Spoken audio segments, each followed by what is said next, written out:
20 июля, согласно лунному календарю, начался священный месяц Рамазан. Ежегодно он начинается на 10 дней раньше, чем в предыдущем году. В этот период проходит пост Ораза. Он очень важен для каждого, кто обращен в ислам. Это время, согласно мусульманской религии, отведено для того, чтобы каждый мог осознать свои ошибки, искупить свою вину, попросить в молитвах о прощении и встать на правильный путь.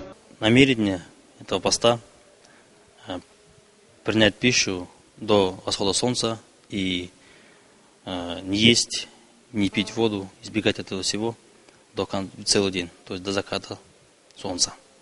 То есть он не должен пить, не есть, избегать от плохих привычек, избегать от сквернословия.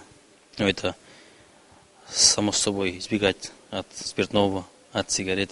Во время уразы, помимо воздержания от пищи, каждый мусульманин должен читать молитвы. Некоторые для этого приходят в мечеть, другие предпочитают молиться дома. Главное не место, где произносятся слова обращения к Всевышнему, а осознание того, что говорится. Одна из молитв во время уразы – тарауих намаз. И после поста, весь Рамадан наступает, Айд, называют праздник мусульман, который в этот день мусульмане друг к другу ходят в гости, поздравляют с этим праздником, радуются, одевают новые одежды, как говорится, некоторых людей это так принято.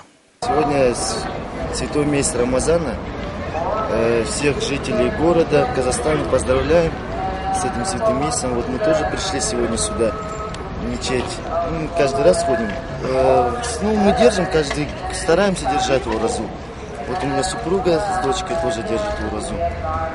Мы ходим, тоже держим. Еще одна священная обязанность мусульман в месяц Рамазан – подавать милостыню. Фитр в этом году составляет 100 тенге на одного человека. Особенность в том, что подавать милостыню нужно непременно бедным людям. Как известно, не каждый просящий подаяние на улице действительно беден. Поэтому здесь главное не ошибиться, чтобы ваше пожертвование оказалось действительно в помощь.